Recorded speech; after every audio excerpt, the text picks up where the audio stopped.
ನಾವೆಲ್ಲೋ wrong flight ಹತ್ತು ಬಂದ್ಬಿಟ್ಟಿದ್ದೀರಿ ಅಂತ ಅನಿಸ್ತೈತೆ. ನಾವೆಲ್ಲ ಉತ್ತರ ಕರ್ನಾಟಕದ ಫ್ಲೈಟ್ ಹತ್ತಿದ್ದೀರಿ, ರೀಚ್ ಆಗ್ತೀರಿ ಅಂತ ತಿಳ್ಕೊಂಡಿದ್ದೀರಿ. ಇದು ಡೆಲ್ಲಿಗೆ ಲ್ಯಾಂಡ್ ಆಗ್ಬಿಡ್ತು. ಪೂರ್ತಿ ನಾವು ಕೇಳಿದ್ದು ಏನೇನು ಪ್ರಶ್ನೆಗಳನ್ನು ನಾನು ಕೇಳಿದ್ದೆ, ಸುಮಾರು 11 ಪ್ರಶ್ನೆಗಳನ್ನು ಕೇಳಿದ್ದೆ ನಾನು ಮುಖ್ಯಮಂತ್ರಿಗಳಿಗೆ. ಯೋಜನೆಗಳ ಹೆಸರು ಹೇಳಿದ್ದೆ ನಾನು, ಮತ್ತು ಎಲ್ಲೆಲ್ಲಿ ಇಂಡಸ್ಟ್ರೀಸನ್ನು ತರ್ತೀರಾ ಅಂತ ಹೇಳಿದ್ದೆ. ಅದಕ್ಕೆ ಒಂದಕ್ಕೂ ಉತ್ತರ ಕೊಡಲಿಲ್ಲ ಅವರು.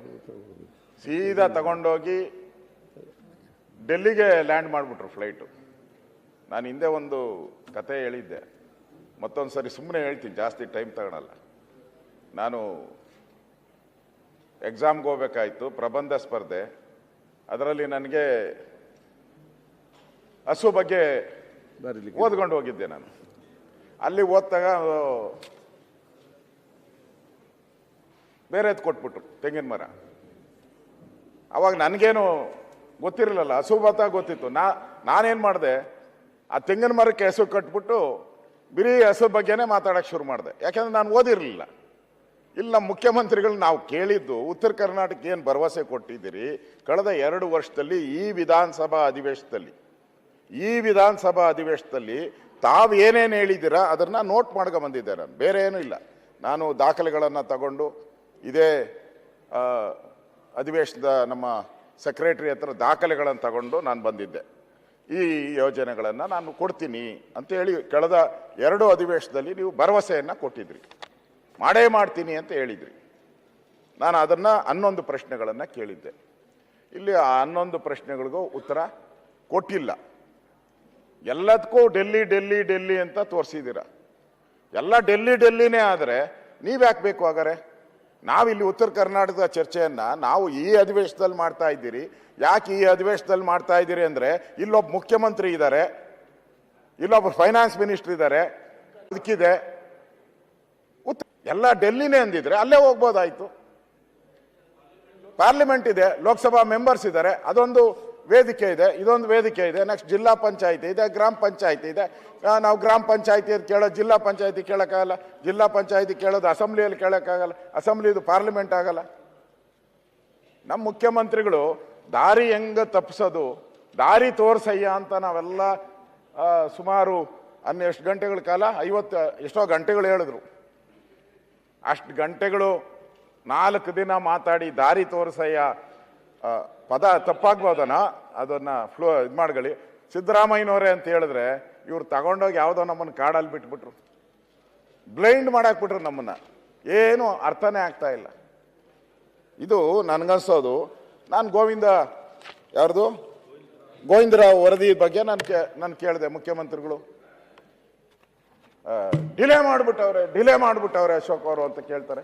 ಹೌದು, ನೀವೇ ಯಾವಾಗ ಉತ್ತರ ಕೊಟ್ಟಿದ್ದು? ನೀವು ಇದೇ ಅಧಿವೇಶನದಲ್ಲಿ ಹೋದ ವರ್ಷ ಅದರಲ್ಲಿ ಹೇಳಿದ್ದೀರಾ ಕ್ಲಿಯರ್ ಆಗಿ, ನಾನು ದಾಖಲೆ ತಗೊಂಡಿದ್ದೀನಿ.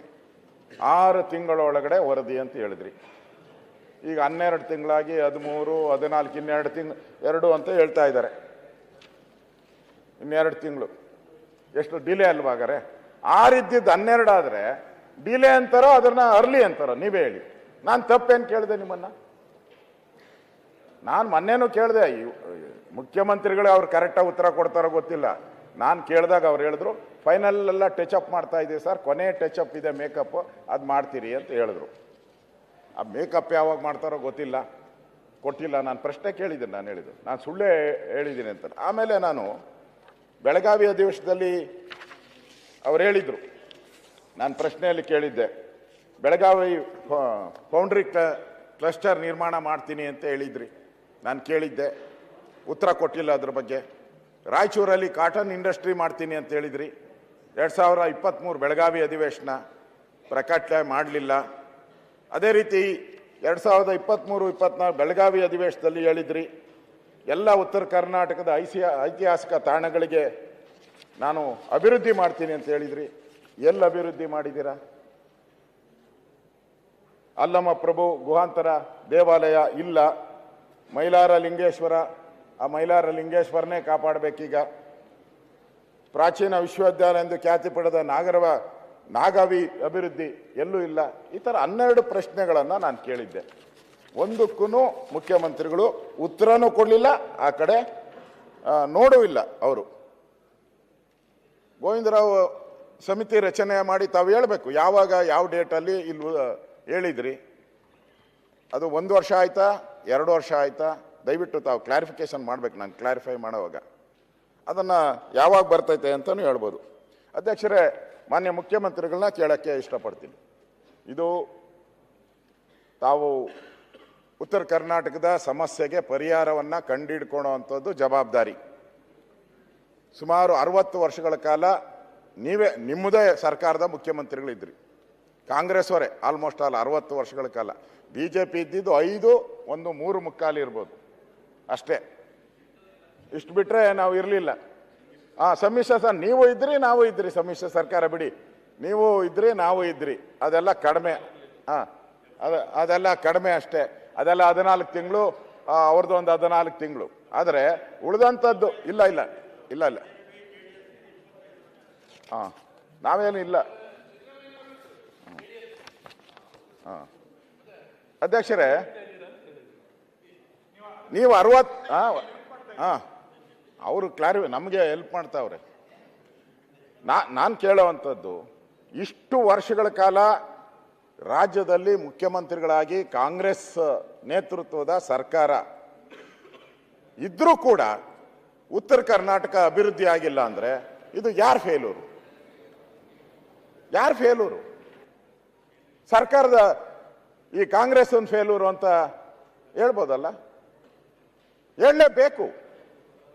ನಾನು ಮುಖ್ಯಮಂತ್ರಿಗಳನ್ನ ಸ್ಪೆಸಿಫಿಕ್ ಆಗಿ ಪ್ರಶ್ನೆಯನ್ನ ಕೇಳ್ತಾ ಇದ್ದೀನಿ. ಒಂದೇ ಸ್ವಲ್ಪ ಉತ್ತರ ಏನೋ ತಾವು ಹೇಳ್ತಾ ಇದ್ರಿ, ಕೇಂದ್ರ ಸರ್ಕಾರ ತಾರತಮ್ಯ ಧೋರಣೆ, ತಾರತಮ್ಯ ಮಾಡ್ತಾ ಇದ್ದಾರೆ.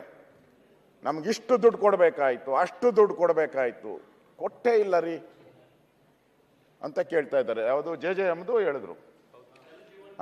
ಮೊನ್ನೆ ನಮ್ಮ ಹಾಸನದ್ದು ಇವ್ರದೇ ಇರಬೇಕು, ಇವ್ರದೇ ಪಾರ್ಟಿ MP ಇರಬೇಕು. ಅವ್ರು ಪ್ರಶ್ನೆ ಕೇಳಿದ್ದಾರೆ ಸಚಿವರನ್ನ, ದಾಖಲೆಗಳು ತರಿಸ್ಕೊಳ್ಳಿ ಬೇಕಾದ್ರೆ. ಅವ್ರು ಕೇಳಿದ್ದಾರೆ, ಇದ್ರದ್ದು ಹಣ ಯಾಕೆ ಬಿಡುಗಡೆ ಮಾಡಿಲ್ಲ? ಬಿಲ್ ಸಬ್ಮಿಟ್ ಮಾಡಿ ಹಣ ಬಿಡುಗಡೆ ಮಾಡ್ತೀನಿ ಅಂತ ಉತ್ತರ ಕೊಟ್ಟಿದ್ದಾರೆ ಅಲ್ಲಿ. ಆಮೇಲೆ ಮಾತಾಡಿ ಹೇಳಲಿ ಅದ್ರ ಬಗ್ಗೆ.